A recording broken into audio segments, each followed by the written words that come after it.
138 हट गया है। चेक बाउंस की धारा क्या हट गई है? क्या अब किसी के ऊपर कोई चेक बाउंस का केस नहीं होगा? साथियों, आपके पास पैसे हैं तो इनके पैसे दे दें और मरे सांप को अपने गले से निकाल लें। नहीं पैसे हैं तो राहु केतु ग्रह तो क्या करेगा? दुनिया का कोई ग्रह धरती पे आके आपका कुछ नहीं बिगाड़ सकता। और ये चवन्नी चाप ये तो सौदा ही कुछ नहीं है। इनका यमराज पे बैठा ही अमरदीप का ध्यान, इनको तो हरिद्वार तक छोड़ के ही आऊंगा। साथियों, सबसे पहले एक बात समझे, हमारे देश में ब्रिटिश काल का जो भी कानून था, काला कानून, वो सभी खत्म हो चुके हैं। आईपीसी और सीआरपीसी जो कि ब्रिटिश काल में बने थे, अब हमारे देश में आ गया है बीएनएस, भारतीय न्याय संहिता। 1 सितंबर 2024 से हमारे देश में बीएनएस आ गया है, भारतीय न्याय संहिता आ गई है। यानी आज की डेट में, क्योंकि ईयर का एंड है, 31 दिसंबर है, तो 3 महीने हो गए हैं इसको आए हुए। अब सवाल यह है कि क्या अब ये आपके ऊपर केस नहीं कर सकते? बेसिक बात को समझे, हमारे देश में वर्ल्ड की सबसे बड़ी डेमोक्रेसी या दुनिया का सबसे बड़ा लोकतंत्र है।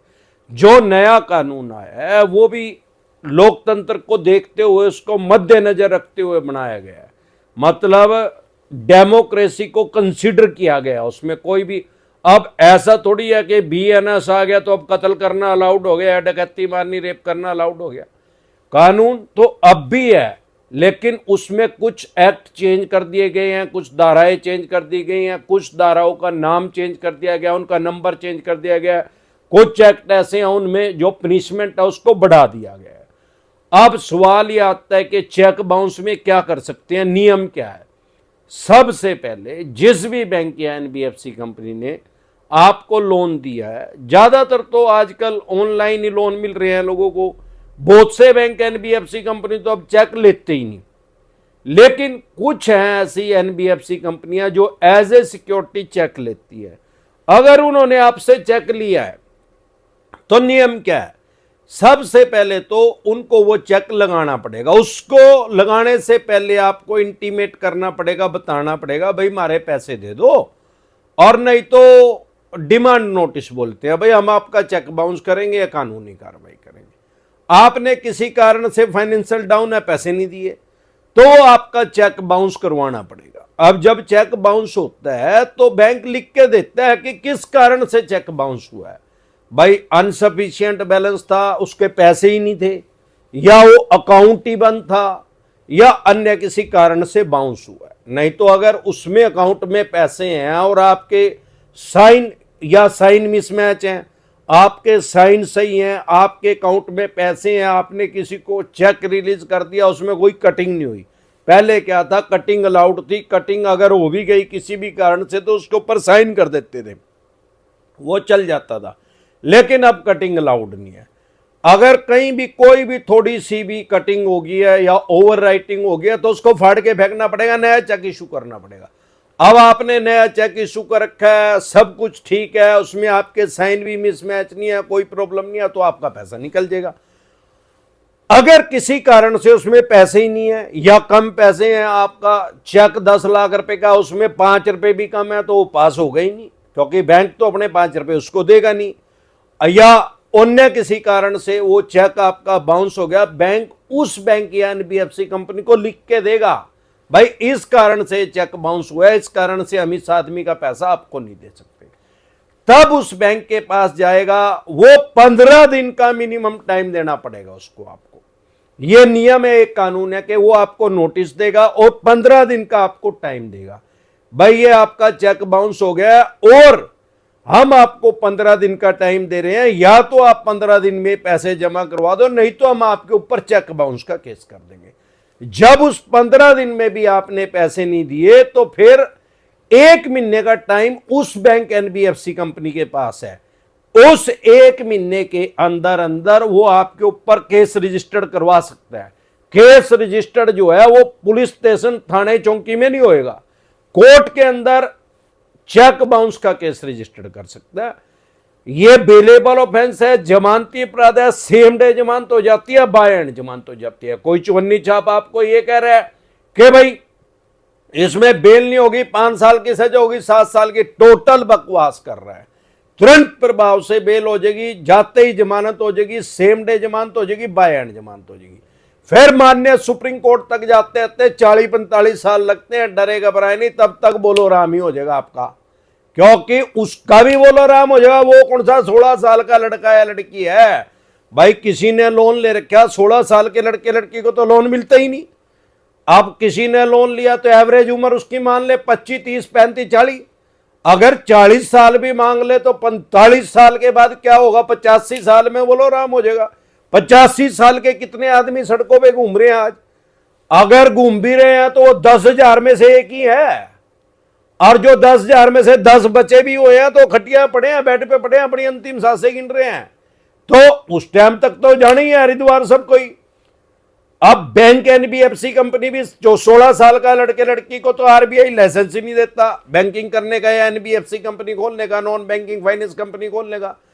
तो उसकी एवरेज उम्र भी 35, 40, 45 होगी।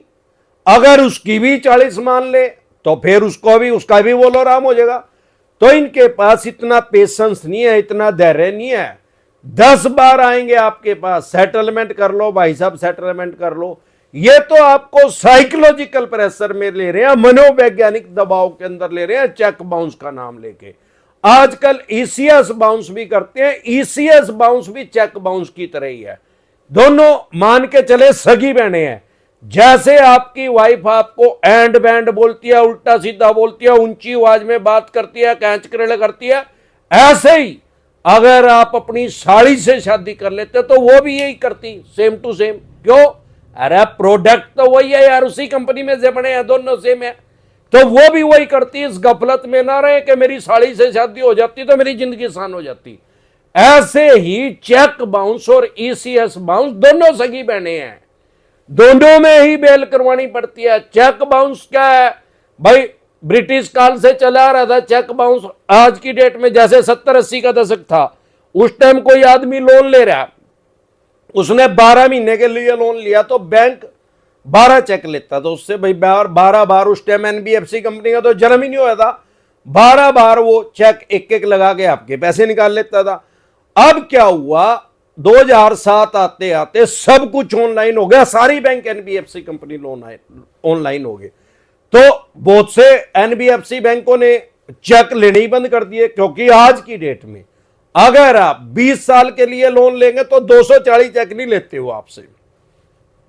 ईसीएस मैंडेट पे आपके साइन करवा लेंगे, आजकल नेच बोलते हैं, उस पर साइन करवा लेंगे, उससे उनके पास पावर आ जाएगी कि 240 बार आपका वो अकाउंट में लगा के उससे पैसा आपका निकाल लेंगे। ये नियम है, यही कानून है। तो अवस्था आविष्कार की जर्नी है भाई। जब चेक था तो चेक बाउंस का केस कर सकते थे, अब वो चेक ले ही नहीं रहे तो ईसीएस बाउंस हो गया, तो फिर क्या केस करेंगे? तो ईसीएस बाउंस की धारा बनी, इसको बोलते हैं पेमेंट एंड सेटलमेंट एक्ट 2007 में बनी। उसका ही सेक्शन 25 है, जिसको सामान्य बोलचाल की भाषा में सेक्शन 25 बोलते हैं। अगर सेक्शन 25 का इन्होंने केस किया है या करने वाले हैं, उसमें भी सेम नियम यही है। 15 दिन का आपको टाइम देना पड़ेगा, नोटिस भेजना पड़ेगा, उससे 1 महीने का टाइम उसके पास है। ऐसे नहीं है कि वो 15 दिन का आपको टाइम दे दिया और 6 महीने के बाद आपके ऊपर केस करेगा, नहीं कर सकता, उसके राइट्स नहीं है, अधिकार नहीं है। अगर आपने चेक में डेट डाल के दे दी तो वो सिर्फ 3 महीने तक वैलिड है। 3 महीने तक अगर उसने उसमें नहीं लगाया अपने अकाउंट में तो उसकी वैलिडिटी नहीं है, कुछ भी उसकी मान्यता नहीं है। तो अगर सेक्शन 25 का नोटिस आ रहा है तो उसको भी चेक बाउंस ही समझे, डरे घबराए नहीं, अपने राइट्स और अधिकार जान ले। बेलेबल ऑफेंस है, जमानती अपराध है, सेम डे जमानत हो जाएगी, बाय एंड जमानत होगी। कश्मीर से लेके कन्याकुमारी तक, आसाम से लेके गुजरात तक अमरदीप कादियान के पैनल पे एडवोकेट काम कर रहे हैं। आपको अपनी बेल करवानी है, जमानत करवानी है, सेम डे जमानत हो जाएगी, बाय एंड जमानत हो जाएगी, हम आपको एडवोकेट प्रोवाइड करा देंगे, कहीं भी आपको चाहिए। अगर आपको एडवोकेट लेना है, आपको अपनी बेल करवानी है, तो आपकी स्क्रीन पे एक नंबर आया, उसको सेव करके व्हाट्सएप मैसेज करके मेरी टीम से संपर्क कर सकते हैं। अगर आप हमारे से पर्सनल मीटिंग करना चाहते हैं, पर्सनल एडवाइस लेना चाहते हैं, फिर आपका लोन 2 करोड़ का है, 5 का है, 25 का, 50 करोड़ का, डज नॉट मैटर कितने करोड़ का या कितने अरब रुपए का आपका लोन है, लोन से रिलेटेड जो भी डॉक्यूमेंट्स आपके पास हैं वो सभी लेके आप मेरे से पर्सनल मीटिंग कर सकते हैं, पर्सनल एडवाइस ले सकते हैं या टेलीफोनिकली भी एडवाइस ले सकते हैं। अगर आप हमारे से पर्सनल मीटिंग करना चाहते हैं, 5 स्टेटों में हमारे ऑफिस हैं। अगर आप दिल्ली से देख रहे हैं तो सीपी में कनॉट प्लेस में पर्सनल मीटिंग कर सकते हैं, हरियाणा से देख रहे हैं कुंडली में, पंजाब से देख रहे हैं लुधियाना में, मुंबई से देख रहे हैं गोरेगांव में, गुजरात से देख रहे हैं अहमदाबाद दिल्ली दरवाजा पे।